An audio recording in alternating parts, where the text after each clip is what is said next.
Alors, le projet Equifumier, donc c'est un projet de 2 ans qui a vu le jour en 2020. Donc là, on arrive dans la dernière ligne droite du projet. Et c'est un projet qui a été développé dans le cadre du contrat de plan interrégional État-région de la Vallée de Seine, de la collectivité Vallée de Seine. Et donc, il concerne à ce titre le territoire de la Vallée de Seine, c'est-à-dire la région Normandie et la région Île-de-France. À ce titre, il est financé par l'ADEME, par la région Normandie et par la région Île-de-France. C'est un projet qui est piloté par l'IFCE, mais qui rassemble d'autres partenaires, notamment le Conseil du cheval d'Île-de-France, le Conseil des chevaux de Normandie, la Chambre régionale d'agriculture de Normandie, le domaine de Grosbois en Île-de-France, Biomasse Normandie, la start-up Veragro, la société AGB, la société Atanor et le lycée agricole et agroalimentaire d'Yvetot. Les objectifs de ce projet, c'était d'identifier et de développer des filières de valorisation pour le fumier équin, et notamment des filières qui soient pérennes, qui soient locales et qui soient collectives. L'idée, c'est aussi d'optimiser la ressource et la valorisation de cette ressource, donc permettre à chaque structure détenant du fumier de pouvoir comparer les solutions pour choisir celle qui est la plus adaptée à sa situation. Le troisième objectif, c'était de faciliter la mise en relation entre tous ces acteurs, donc notamment entre les structures qui détiennent du fumier d'une part et celles qui utilisent du fumier d'autre part, comme par exemple les agriculteurs, les plateformes de compostage, les unités de méthanisation, etc. Pour ça, il était nécessaire d'améliorer la connaissance des pratiques, de diffuser et de mutualiser ces pratiques en rassemblant tous les acteurs qui sont concernés par la valorisation du fumier, et puis de faire émerger aussi des nouvelles solutions, ou en tout cas des solutions qui seraient encore peu connues et innovantes, de manière, là encore, à pérenniser les solutions de valorisation du fumier équin pour que ce soit vraiment des solutions qui permettent un débouché durable dans le temps pour ce fumier. Alors, le projet Equifumier, il se décompose en 7 actions différentes.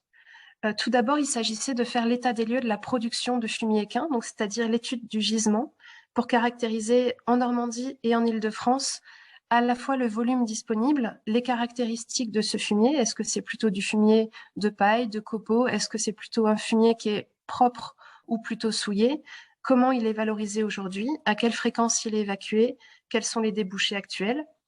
Donc ça, c'est un travail qui a été mené à l'aide d'enquêtes auprès des structures productrices de fumier équin dans les régions Normandie et Île-de-France, donc en Vallée de Seine. Et la deuxième étape, c'était de faire le travail équivalent, mais pour les solutions de valorisation. Donc c'est là encore des enquêtes qui ont été menées auprès des utilisateurs de fumier équin pour savoir quelle était l'utilisation qui était faite aujourd'hui de ce fumier, quelles étaient les attentes, les besoins et les enjeux. Une fois ce travail réalisé, le but, c'était de se concentrer sur des solutions de valorisation existantes, d'approfondir des voies de valorisation, donc notamment l'action 3 qui consistait à des expérimentations sur la combustion, en sachant qu'aujourd'hui, la combustion de fumier équin n'est pas autorisée par la réglementation.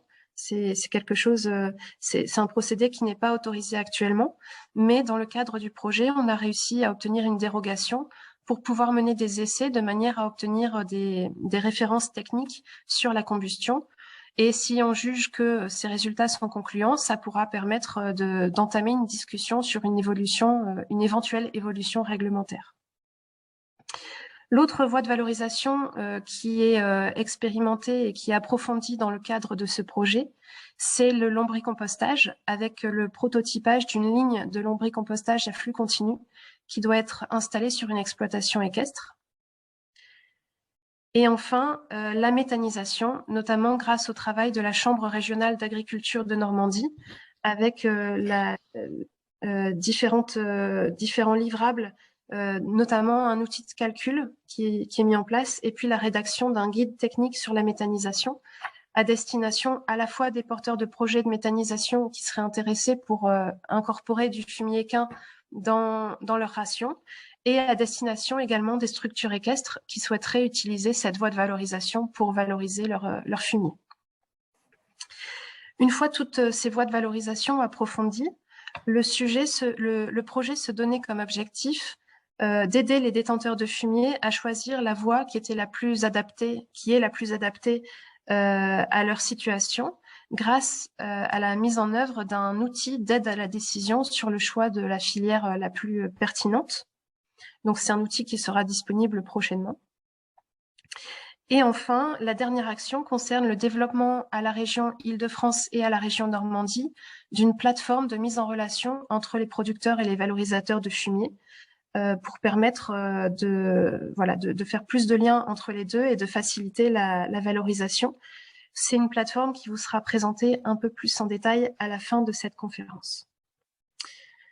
Donc maintenant, nous allons approfondir différentes solutions de valorisation du fumier équin et développer également le cadre réglementaire dans lequel la gestion et la valorisation de ce fumier s'inscrit. Donc, pour commencer, nous allons parler de différentes possibilités pour estimer la production de fumier et des règles de stockage du fumier sur l'exploitation. Ensuite, avec ma collègue Pauline Doliger, nous aborderons la valorisation de votre fumier sur l'exploitation sous forme d'épandage de fumier brut ou sous forme de compostage, que ce soit du compostage classique ou du lombricompostage, et également une valorisation sur l'exploitation grâce à la méthanisation. Et enfin, nous terminerons avec la valorisation hors site, donc la cession de votre fumier hors de l'exploitation, que ce soit à une exploitation agricole voisine, à une plateforme de compostage, à une unité de méthanisation, à un négociant ou à un particulier.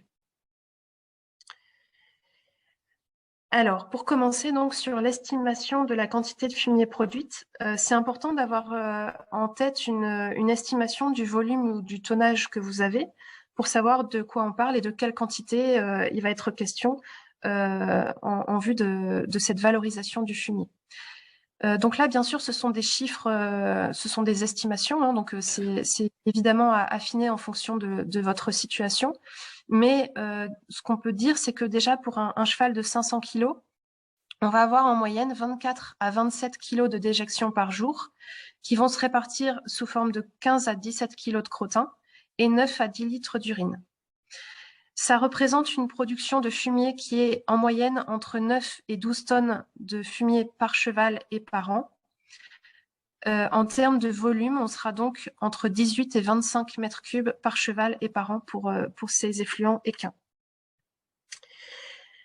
Alors,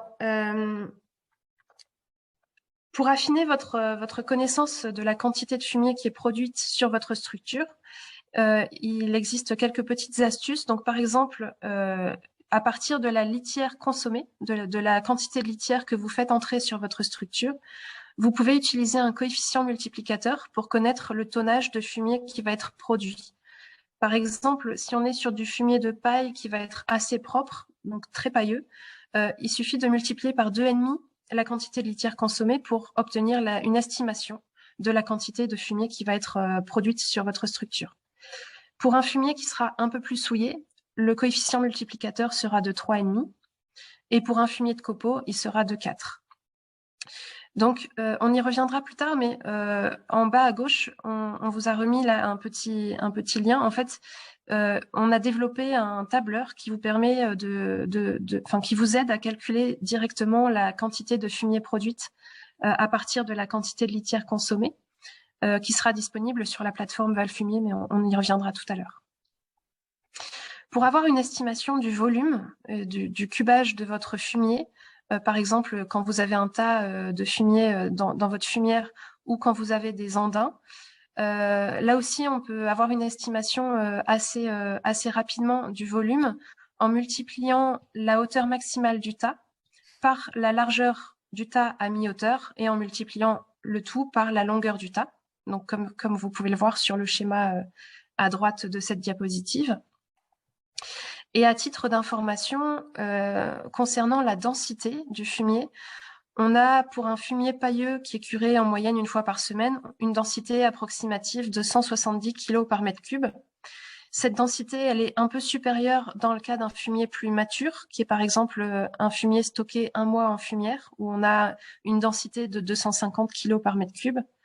Et pour du fumier de copeaux ou du fumier de litière alternative, Là, on va avoir une densité encore plus importante, entre 350 et 480 kg par mètre cube. Concernant maintenant les règles de stockage du fumier, il faut savoir que toutes les structures équestres, quel que soit le nombre de chevaux, sont soumises au règlement sanitaire départemental, qu'on appelle aussi le RSD. Alors, comme son nom l'indique, il dépend de votre département, donc il faut vraiment aller le consulter. Il est facilement accessible puisque normalement il est consultable en mairie et on peut également le trouver facilement sur Internet. Et donc, ce règlement va être différent en fonction de votre localisation. Néanmoins, les grands principes de ce règlement, globalement, c'est qu'il faut stocker le fumier sur une aire étanche ou sur une surface couverte ou dans une benne de stockage, mais qui soit étanche. Ce qui est important, c'est vraiment qu'il n'y ait pas de possibilité d'écoulement de jus dans l'environnement pour limiter les pollutions, notamment les pollutions au nitrate. Cette aire étanche ou cette benne de stockage étanche doit être dimensionnée de manière à pouvoir collecter le fumier produit pendant 2 mois de stockage ou pendant une durée équivalente à la plus longue période entre 2 évacuations successives si celle-ci est supérieure à 2 mois. L'idée, c'est que cette aire étanche ou cette surface couverte ou cette benne de stockage soit suffisamment grande pour que vous puissiez stocker dedans l'équivalent de 2 mois de production de fumier et de manière à éviter de vous retrouver avec du fumier sur les bras que vous ne pourriez pas prendre en charge. Donc, à titre informatif, on compte environ 2 mètres carrés par cheval pour 2 mois de stockage. Une fois que ce fumier est stocké pendant 2 mois dans la fumière ou sur cette aire étanche, la plupart des règlements sanitaires départementaux autorisent le stockage au champ, à condition qu'il n'y ait pas de risque d'écoulement et selon certaines conditions. Donc généralement, il faut que la parcelle qui reçoive le fumier soit celle qui est destinée à l'épandage. Le fumier qui est disposé sur une parcelle doit forcément être répandu sur cette parcelle, sur la parcelle où a lieu le stockage. Ce stockage en bout de champ ne doit pas dépasser la durée d'1 an.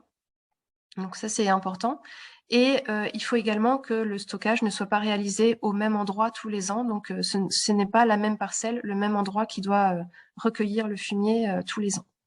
Mais là encore, donc pour affiner, je vous invite vraiment à aller consulter le règlement sanitaire départemental qui correspond à votre commune. Il y a également des conditions sur les modalités de stockage, alors qu'il s'agisse en fait des bâtiments d'élevage, qu'il s'agisse du stockage de fumier ou du stockage de compost, on est dans les mêmes règlements. Il y a des distances minimales à respecter. Donc le fumier, la fumière ou les écuries ne doivent pas être situées à moins de 200 mètres des piscicultures et des zones de baignade, à moins de 50 mètres des habitations et des zones de loisirs, 35 mètres des sources d'eau, des berges, des puits et des zones de forage et 5 mètres des routes. Donc ça, ce sont vraiment des distances à respecter, là encore, pour limiter tout risque de pollution. Ce qui est important également, c'est de savoir que le fumier est considéré comme un déchet. Et donc, à ce titre, le dépôt sauvage de fumier dans l'environnement est interdit. Vous n'avez pas le droit de laisser du fumier à l'abandon dans l'environnement. Et également, le brûlage de fumier à l'air libre est lui aussi interdit. Donc, c'est tout l'enjeu de trouver une solution de valorisation, donc à la fois dans un cadre écologique pour le respect de l'environnement, un cadre réglementaire pour rester dans les clous, et puis un cadre économique pour trouver la meilleure valorisation possible pour ce fumier. Donc, je prends maintenant la suite en vous exposant les solutions de valorisation du fumier, d'abord sur l'exploitation. Donc, 4 possibilités que l'on a développées ici, c'est l'épandage de fumier brut, la valorisation du fumier sous forme de compost ou de lombricompost, la valorisation par la méthanisation, et la combustion sur site, on la nomme ici, mais on n'en parlera pas puisqu'elle n'est pas homologuée aujourd'hui pour produire de l'énergie dans une structure, que ce soit chez un particulier d'ailleurs ou une exploitation agricole. Donc, premièrement, à chaque solution, je présenterai un tableau comme ceci, c'est-à-dire avec des avantages et des inconvénients sur différentes thématiques. Le premier en haut à gauche sur les aspects techniques et agronomiques. Ensuite, sur la partie de droite en haut sur les aspects réglementaires. La partie en bas à gauche sur les aspects socio-économiques et en bas sur les aspects environnementaux. Donc ça, ce sont en fait des fiches que vous allez retrouver dans l'outil d'aide à la décision. Là, je vais développer quelques éléments qui vont apparaître en rouge puisqu'on n'a pas le temps de tout développer.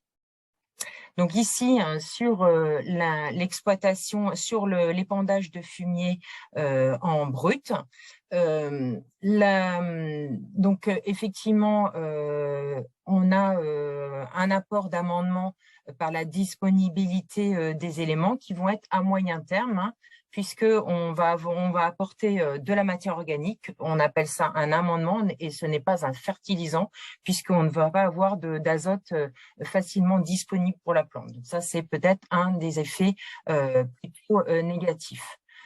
Il faudra avoir effectivement besoin d'un chargeur, d'une remorque ou d'un épandeur, ou on peut aussi utiliser un épandeur à travers une CUMA si possible.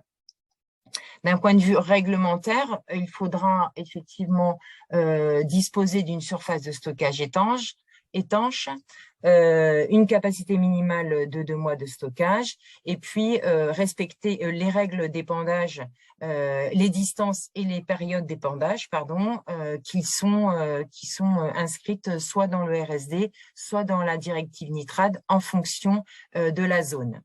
En effet, si vous êtes en zone vulnérable, si votre exploitation est située en zone vulnérable, c'est la directive nitrate qui s'applique. Si vous êtes en zone non vulnérable, c'est le RSD tout simplement. Donc, effectivement, en zone vulnérable, il y a des quantités d'azote épandables qui sont restreintes à l'hectare qu'il faudra respecter à travers un plan d'épandage. D'un point de vue environnemental, c'est intéressant d'épandre du fumier brut. On va recycler les effluents sur place. On a une réduction du transport des intrants chimiques et le stockage de carbone dans le sol. Deuxième solution, c'est le compostage. Donc, je rappelle rapidement ce que c'est que le compostage. C'est une fermentation par oxygénation de la matière organique par retournement successif. Donc, vous trouverez un ensemble de documents qui vont préciser quelles sont les conditions de réussite pour obtenir un compost de bonne qualité. Donc, je ne vais pas revenir dessus, mais toutes les informations sont disponibles sur la plateforme Valfumier dont on vous parlera tout à l'heure. En ce qui concerne le lombricompostage, donc, le lombricompostage, c'est une technique de transformation de la matière à travers la digestion du ver de terre qui va être développé en culture. Alors là, il ne va pas y avoir de retournement de tas. Les vers de terre vont coloniser la matière qu'ils digèrent et transforment en humus. Donc, on donne un certain nombre de propriétés au lombricompost, c'est-à-dire la réduction de taux de métaux lourds, un taux de nutriments disponibles plus élevé, des propriétés antiparasitaires et une amélioration de la croissance et résistance des plantes. Cependant, toutes ces propriétés annoncées doivent encore être confirmées par des études puisque leur plus-value n'a pas encore été montrée scientifiquement. On va dire sur les inconvénients que l'on pourrait retrouver sur le lombricompostage, cela va nécessiter une surface au champ plus importante, puisque là, l'idée, ce n'est pas de faire des andins trop élevés en volume, puisque sinon, il va y avoir en fait une montée en température trop élevée et les vers de terre vont pas résister. Donc, il faudra étaler un peu plus l'état, donc plus de surface au champ nécessaire. Et puis, il y a peu d'encadrement de la technique puisque aujourd'hui, elle est encore très peu référencée. En ce qui concerne donc l'épandage de fumier de compost ou de lombricompost, en ce qui concerne les avantages, c'est que ce sont des produits qui sont homogènes, hygiénisés et désodorisés. C'est un apport de matière organique pour les cultures ou pour les prairies, donc c'est quand même très intéressant. Il y a besoin de surface de compostage. Donc là, on vous a mis un exemple, au moins 300 mètres carrés pour 100 tonnes de fumier transformé par le compost, en compost. Il faut maîtriser évidemment la technique de compostage, mais qui est quand même assez simple au champ. Et puis, il faudra peut-être apporter d'autres matières fermentescibles, notamment si on a du fumier qui est très pailleux, par exemple. Donc, notamment avec des déchets verts, des tonnes de gazon, par exemple. En ce qui concerne la réglementation, ça va être la même que pour le fumier brut, hein, les mêmes règles de stockage, de capacité de stockage en fumière, de distance d'épandage, ce sont les mêmes, et le respect du règlement sanitaire départemental ou de la directive nitrate sont les mêmes. Les aspects positifs en termes d'environnement, c'est la réduction des transports et des intrants chimiques, puisqu'on va valoriser sur place et avec un stockage de carbone dans le sol. Maintenant, je passe à la troisième solution, qui est le principe de méthanisation. Donc là, on est sur une fermentation aussi, mais sans oxygène, de la matière organique en milieu fermé. Donc là, on a fait un petit schéma d'un digesteur plutôt en milieu liquide. On va apporter des matières organiques en mélange.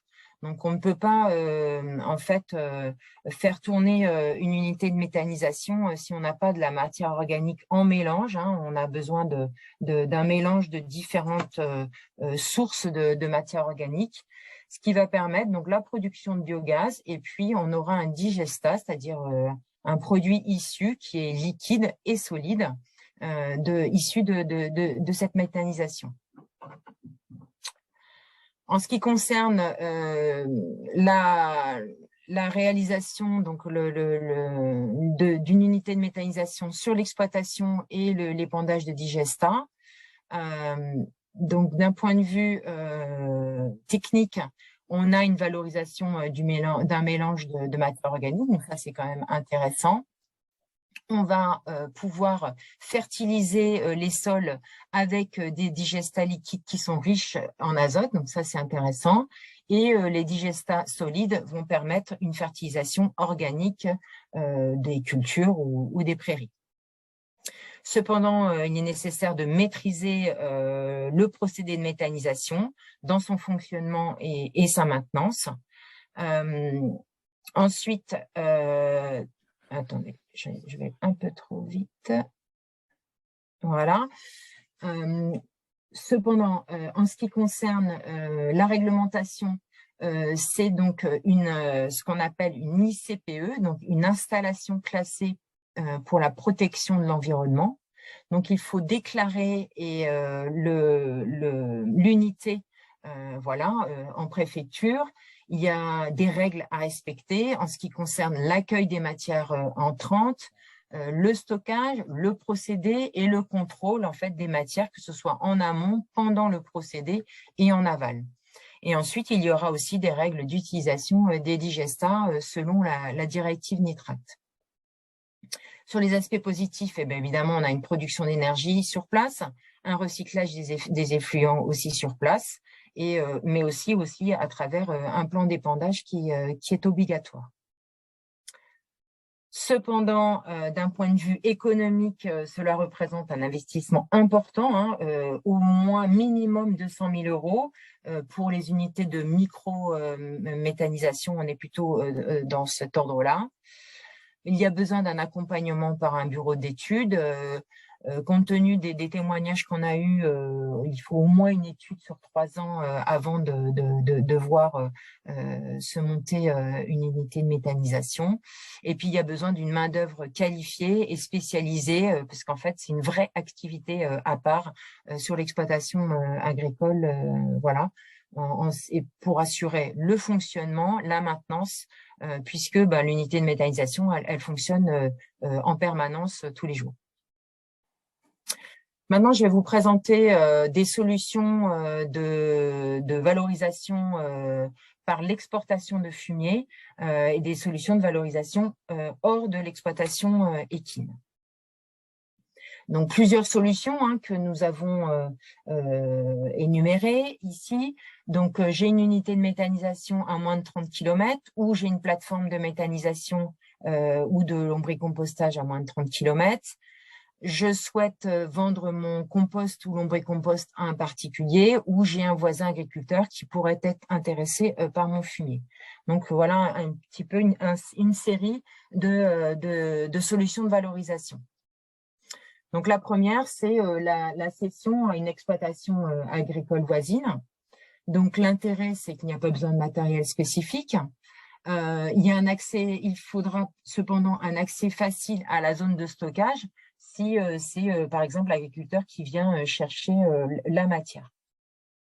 En ce qui concerne la réglementation, un bordereau de transfert des effluents ou un contrat en fait est fortement recommandé pour bien préciser en fait où va la matière, quelle est la fréquence et quel est le tonnage qui est transporté avec la fréquence de transport.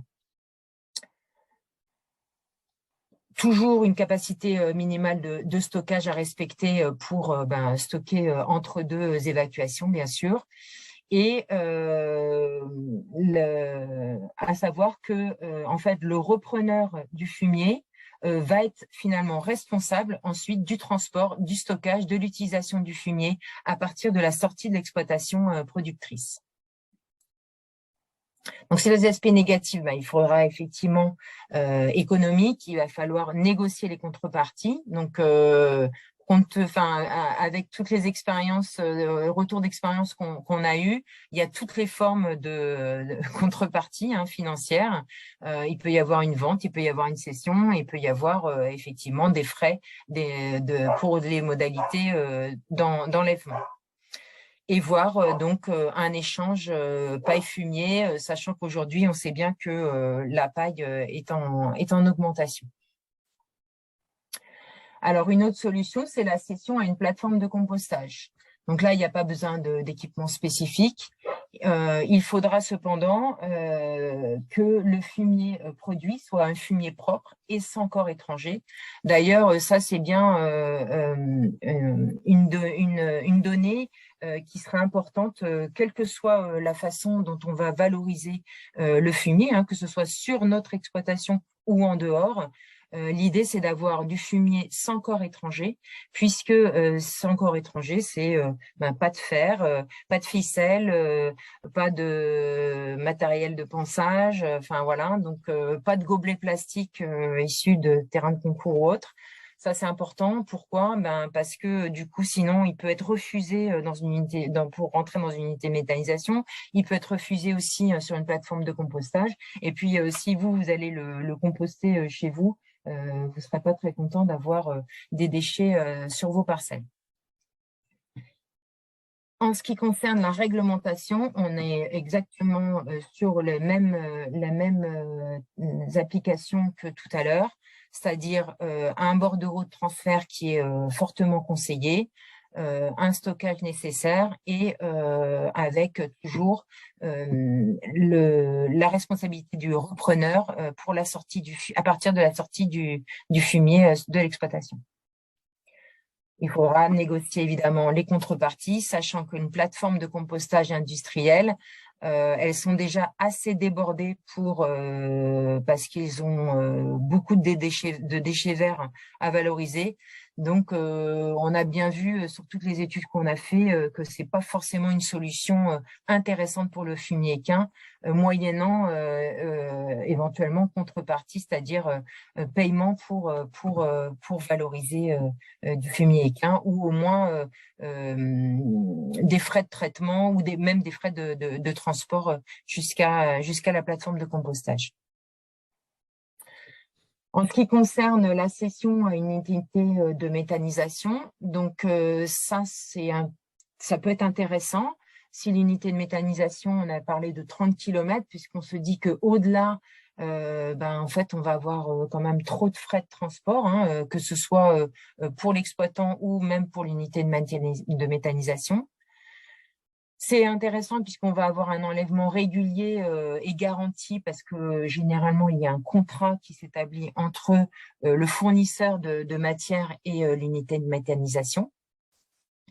Il faudra évidemment du fumier propre et notamment plutôt du fumier à base de paille hein, qui va être privilégié puisque on sait que le fumier de copeaux se valorise mal en unité de méthanisation puisque le pouvoir méthanogène est quand même assez faible avec du copeaux, avec du fumier de copeaux. Qui est souvent, certaines unités de méthanisation veulent bien utiliser du fumier de copeaux, mais qu'à une hauteur de 20% du mélange maximum.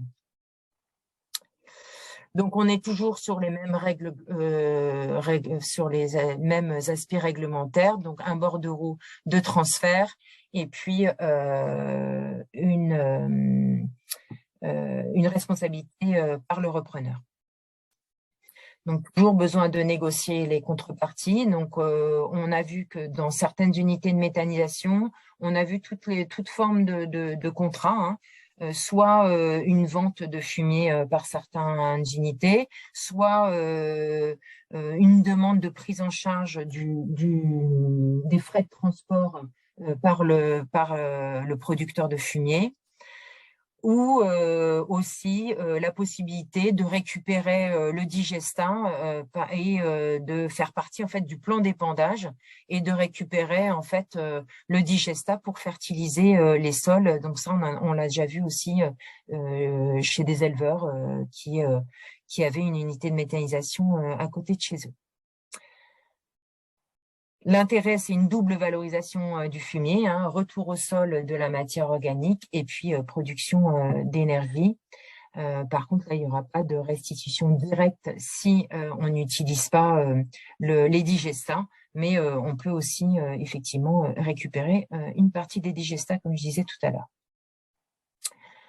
Ensuite, la cession à un négociant. Donc là, l'aspect négatif, c'est que l'on ne maîtrise pas le devenir du fumier. En ce qui concerne les aspects réglementaires, c'est toujours pareil. Donc, on insiste fortement pour qu'il y ait un contrat entre le négociant et le producteur de fumier si vous voulez pas avoir de surprise et vous retrouver avec du fumier non valorisé parce que le négociant a tout d'un coup décidé de ne plus traiter avec vous. Une surface de stockage, bien sûr, et puis toujours le repreneur qui est responsable de la matière qu'il va transporter. Le besoin de négocier les contreparties, on sait très bien qu'il y a souvent des frais d'enlèvement, il peut y avoir des services autres, on a vu des échanges avec de la paille, mais on a vu aussi des échanges fumier contre du fourrage, donc voilà, toutes les formes sont possibles. Les contreparties au niveau environnemental, il n'y a pas de restitution au sol, évidemment, et puis il n'y a pas de maîtrise du devenir du fumier. Et on sait que le fumier peut aussi parcourir des distances assez importantes, qui fait que ça va réduire en fait le bénéfice de la valorisation.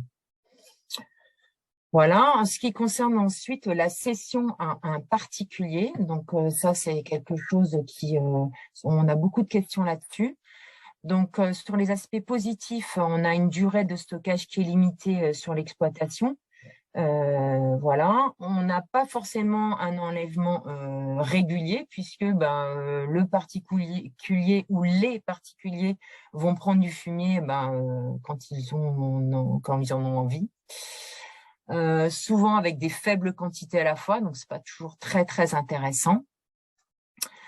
En ce qui concerne la réglementation, il faut savoir que le fumier, le compost ou le lombricompost, ils gardent le statut de déchet. Et donc, finalement, en statut de déchet, ils ne pourront, selon la réglementation française et européenne, n'être que valorisés normalement sur des sols agricoles. Donc, si le substrat garde ce statut de déchet, normalement, il ne peut pas être utilisé par un particulier en dehors de sol agricole. Cependant, aujourd'hui, il y a une dérogation puisque on peut céder ou même commercialiser à un particulier du lombricompost, par exemple, ou du compost s'il est normé, donc s'il répond à une norme, c'est-à-dire qu'on va faire des analyses en laboratoire et regarder si effectivement il correspond au seuil d'une norme. Donc aujourd'hui, c'est la norme NFU 44051 sur les matières organiques qui s'appliquent, mais cette norme va être bientôt obsolète puisqu'une nouvelle réglementation sur l'utilisation des matières fertilisantes et supports de culture est en cours de rédaction par le ministère, enfin par un ensemble un groupe d'experts, et il va définir prochainement en fait quel substrat va garder le statut de déchet et sera obligé d'être finalement utilisé sur des sols agricoles et quel substrat pourra obtenir en fait la définition de produit qui va pouvoir effectivement être utilisé chez un particulier, donc en dehors d'un sol agricole et en dehors du plan d'épandage. Donc voilà, j'en ai fini sur les solutions de valorisation. Donc pour plus d'informations, vous allez retrouver l'ensemble des informations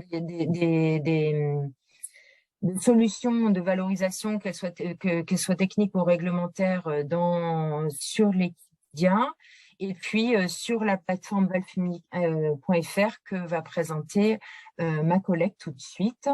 Et là, je vous ai mis les textes réglementaires qui s'appliquent à l'ensemble des solutions de valorisation que je vous ai présentées tout de suite. Et donc, je passe la parole à Sylvie pour la suite, pour vous présenter la plateforme d'échange Valfumier. Oui, donc effectivement, cette plateforme, on l'a évoquée plusieurs fois au cours de notre présentation. L'idée, c'était de rassembler à un même endroit toute la documentation disponible et les résultats de nos travaux sur la gestion et sur la valorisation du fumier.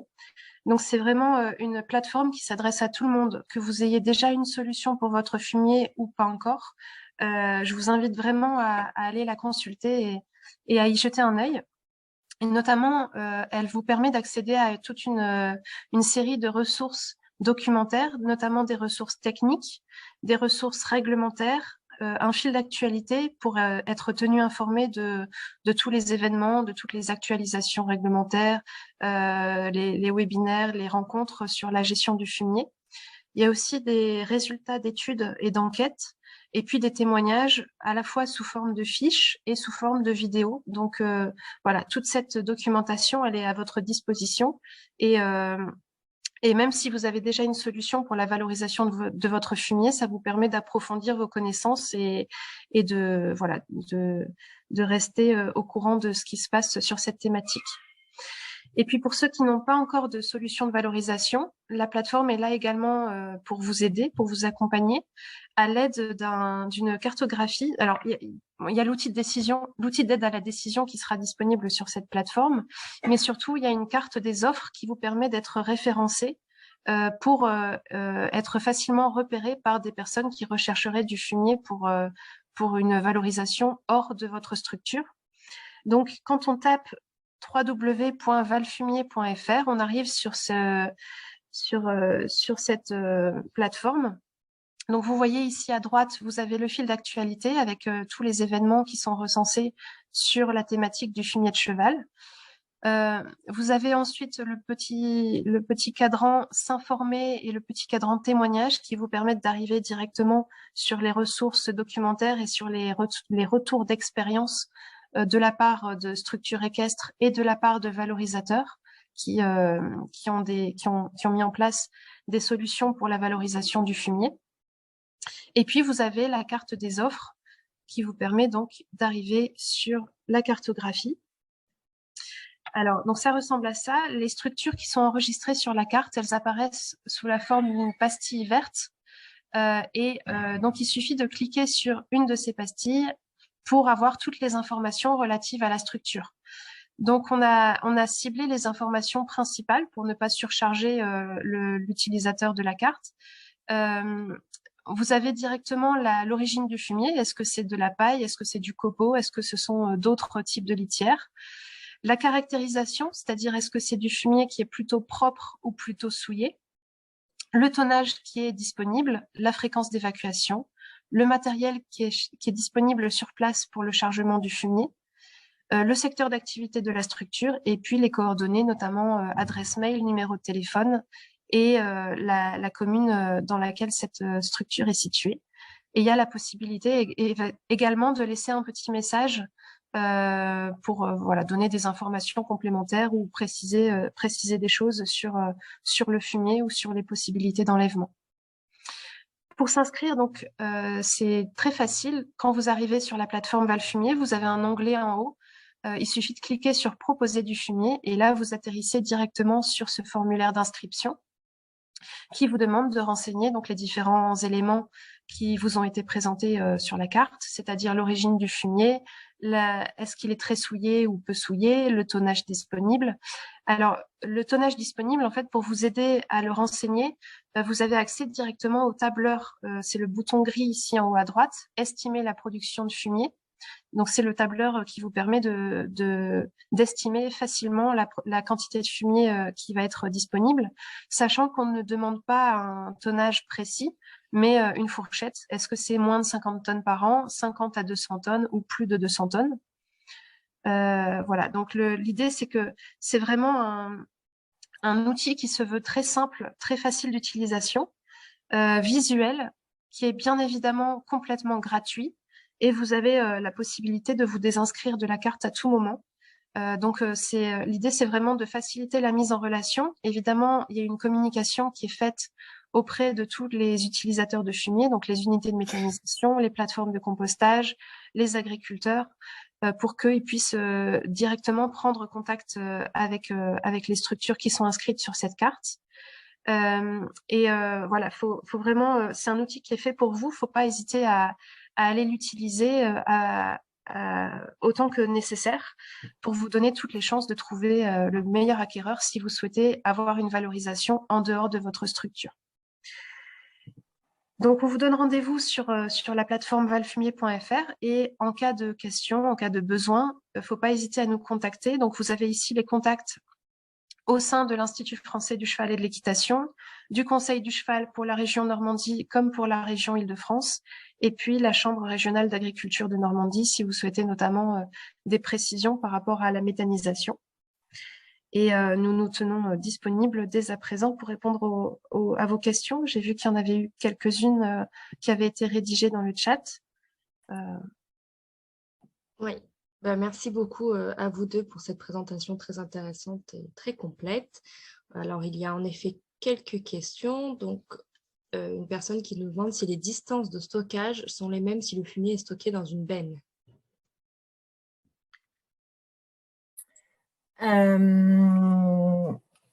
Par rapport à... Non, bah oui, normalement, oui. Normalement, oui. Le stockage, alors dans une benne, en fait, tout va dépendre, savoir si la benne est vide ou pleine, bien sûr. Donc, je pense qu'il n'y aura pas de problème, il n'y aura pas de distance si la benne est vidée. Mais par contre, si la benne est pleine ou à moitié pleine, effectivement, je pense que les règles de distance sont les mêmes. Voilà. Très bien, merci beaucoup. Ensuite, nous avons une question. Savez-vous ce qu'est devenu l'entreprise Equibûche qui fabriquait des bûches pour cheminer à partir de fumier il y a quelques années? Oui, très bonne question. Sylvie, tu réponds? Oui, la société Equibûche, donc effectivement, on l'a contactée dans le cadre de ce projet. C'est une société qui faisait donc des bûches de fumier à partir de fumier équin et qui n'est plus en activité aujourd'hui. Ils ne commercialisent plus de bûches, ils ne sont plus en fonctionnement. Il faut savoir quand même que c'était une société basée en Belgique. Donc voilà, parce que en France, le cadre réglementaire n'autorisait pas cette activité. Mais donc aujourd'hui, ils ne sont plus en mesure de fournir des bûches pour la combustion dans des chaudières. Merci. Ensuite, on a une question. Avez-vous un avis sur la méthanisation en écurie? La société Cortos propose ce type de produit. Alors là, il faut proposer. Ça veut dire quoi, en fait, la méthanisation en écurie? Qu'est-ce que ça veut dire? Alors, la personne a rajouté, la combustion de fumée de cheval va-t-elle devenir légale comme en Allemagne dans les chaudières biomasse? Alors, je pense que c'est une question en plus. Bon, alors pour la première, un avis sur la méthanisation en écurie. Donc, en fait, je l'ai développé tout à l'heure, hein, l'unité de méthanisation sur la structure équine. Je l'ai développé tout à l'heure. Hein, ça reste quand même un investissement important. Hein. J'ai parlé de 200 000 euros, même une micro-méthanisation, c'est-à-dire, on peut dire quelque chose d'assez simple. Il y a maintenant, on va dire, 4-5 process de méthanisation, même par voie sèche, qui sont proposés par des entreprises françaises ou même étrangères en France, sous forme de containers. Donc, c'est de la micro-méthanisation, c'est des petites, ça peut être des petits volumes. Ça reste quand même un investissement important. Voilà, j'ai dit autour de 200 000 euros, hein, donc un investissement important. Et puis surtout, c'est ce que j'ai essayé de développer tout à l'heure, c'est vraiment une activité à part, c'est-à-dire il va falloir s'en occuper tous les jours. Il faut que quelqu'un s'occupe en fait de l'unité de méthanisation en permanence, puisqu'il faut qu'elle fonctionne en permanence. Voilà. Donc je vous invite à aller voir en fait l'ensemble des informations qu'on a pu écrire sur les unités de méthanisation. Il y a pas mal de fiches techniques sur la méthanisation. Allez voir à travers la plateforme valfumier.fr, vous en trouverez pas mal. Et puis même des retours d'expérience. En ce qui concerne la combustion du fumier de cheval, en fait, elle n'est aujourd'hui pas autorisée. En fait, seul le fumier de volaille est autorisé par dérogation aujourd'hui en France, sachant qu'au niveau européen, effectivement, il y a d'autres pays qui utilisent le fumier équin. Cependant, les expérimentations, ce dont vous a parlé Sylvie, c'est qu'on a des expérimentations en cours sur la combustion du fumier de cheval. Donc, pour l'instant, on mesure. On peut pas en fait mettre du fumier équin dans n'importe quelle chaudière, une chaudière à bois comme ça. On sait qu'il y a des émissions de certains gaz, du mâche-fer qui est produit, et qui fait que on doit tester, et c'est ce qu'on est en train de faire en ce moment à travers l'expérimentation, s'il n'y a pas d'émissions en fait finalement nocives pour l'environnement, premièrement. Deuxièmement, si finalement la combustion de fumier équin est assez rentable d'un point de vue énergétique, voilà. Voilà, donc tout ça c'est en train d'être testé aujourd'hui. Et en tout cas, ça sera sur une chaudière qui va être adaptée au fumier cheval. On ne peut pas utiliser du fumier de cheval comme ça dans une chaudière classique. Voilà. Et si je peux...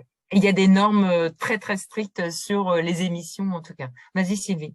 Oui, si je peux me permettre de compléter, vous citez l'Allemagne, mais je crois qu'en Allemagne, c'est interdit également. Il me semble que ça fait partie aussi des pays pour lesquels la combustion de fumier équin n'est pas autorisée. Merci Sylvie. Ensuite, on a une question. Pouvez-vous me dire s'il est possible de stocker directement dans l'épandeur pour l'employer directement dans les vignes? Alors, pour moi, stocker directement dans un épandeur, c'est comme si on stockait en fait dans une benne. Encore faut-il que l'épandeur soit qu'il n'y ait pas d'écoulement. Voilà, si entre guillemets, je peux justifier qu'il n'y a pas d'écoulement parce que j'ai un fumier, par exemple, qui est assez sec et qu'il n'y a pas d'écoulement, ben pourquoi pas? Pourquoi pas? Une autre question, le lombricompost peut-il être validé pour la vente par analyse microbiologique ne pouvant pas être chauffé à 70 degrés? Alors, c'est ce que je vous ai expliqué tout à l'heure. Pour l'instant, aujourd'hui, certains commercialisent du lombricompost sous la norme NFU 44051. Donc ça, c'est l'ancienne norme qui permet effectivement, aujourd'hui, c'est une des dérogations à un déchet pour être commercialisé. Donc, si effectivement elle respecte cette norme, le produit peut aujourd'hui être commercialisé à un particulier. Donc ça, voilà. Donc, cette norme, elle précise quoi? Par exemple, elle précise, il y a des critères physico-chimiques en termes de quantité de matière organique, azote, phosphore, potasse. Donc, il y a des seuils. Il y a aussi des seuils en termes de microbiologie, c'est-à-dire en termes de pathogènes, notamment les Escherichia coli et entérocoques, donc en fait, et salmonelle. Voilà, donc il y a des critères, effectivement, en salmonelle, il faut qu'il soit à 0, en Escherichia coli, voilà, il y a un seuil un peu plus élevé. Voilà, donc aujourd'hui, j'allais dire oui à travers la norme NFU 44051. Demain, ça ne sera plus à travers cette norme-là, ça sera effectivement par la nouvelle réglementation sur les matières fertilisantes. Voilà. Et effectivement, en fait, si vous voulez, tout le substrat, tous les effluents d'élevage sont caractérisés, ont le statut de déchets et peuvent être utilisés sur n'importe quel sol agricole. Et pour passer le statut en produit, qui va permettre justement une commercialisation, voilà, il faut qu'effectivement, il soit passé par ce qu'on appelle une transformation, c'est la réglementation qui le précise, par une pasteurisation à 70 degrés pendant 1 heure. Voilà, mais généralement, c'est en unité avec des conditions bien contrôlées. Merci. Une petite question aussi, est-ce que une personne qui a du fumier peut donner son fumier à un agriculteur qui est en bio? Oui, alors effectivement, on n'en a pas parlé là, mais les effluents d'élevage, en dehors des effluents issus d'élevage dit industriel, et aujourd'hui, la réglementation précise que c'est qu'un élevage industriel. C'est un élevage intensif volaille ou porc. Donc, le cheval ne fait pas partie des élevages dits industriels. Donc, effectivement, les effluents d'élevage, en dehors des élevages industriels, peuvent être utilisés en agriculture bio. Voilà. Donc, on a des exemples, on a des témoins, on a un témoignage sous forme d'un poster dans la plateforme Valfumier que vous pouvez retrouver, un agriculteur, un céréalier bio dans la région centre qui utilise du fumier d'un centre équestre d'à côté. Donc, il le composte au champ, voilà, avant de l'utiliser. Mais il utilise du fumier éteint, tout à fait. Ok, merci. Et dans ce cas-là, généralement, l'organisme certificateur demande juste une attestation sur l'honneur, attestant que le produit est propre et qui n'a pas été mélangé, par exemple, avec des produits OGM, voilà, qui ne rentreraient pas dans ce cas dans le cadre de la certification bio, mais le fumier équin en tant que tel est tout à fait autorisé. Merci beaucoup. Si toutefois vous avez d'autres questions, n'hésitez pas, c'est le moment. S'il n'y a pas d'autres questions, on va pouvoir s'arrêter là. On va attendre encore une petite minute pour être sûr qu'il n'y ait pas d'autres questions.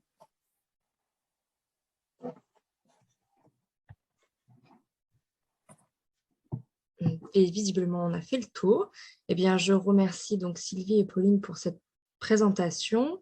Je vous donne rendez-vous pour le deuxième webinaire qui a lieu au mois de novembre, donc le 8 novembre, où là, on sera accompagné également de deux personnes, de 2 structures labellisées et qui viendront donc témoigner sur des solutions qu'ils ont mis en place sur leur structure. Et nous ferons donc le tour de l'outil de décision et on reviendra sur la plateforme, si je ne me trompe pas, Sylvie, si c'est bien ça. C'est ça. Donc, je vous donne rendez-vous le 8 et puis vous pourrez bien évidemment retrouver cette présentation sur notre page YouTube. Je vous mettrai le lien sur la page du label EQRS. Je vous remercie d'avoir répondu présent et puis je vous donne rendez-vous le 8 novembre et puis merci beaucoup aux intervenantes.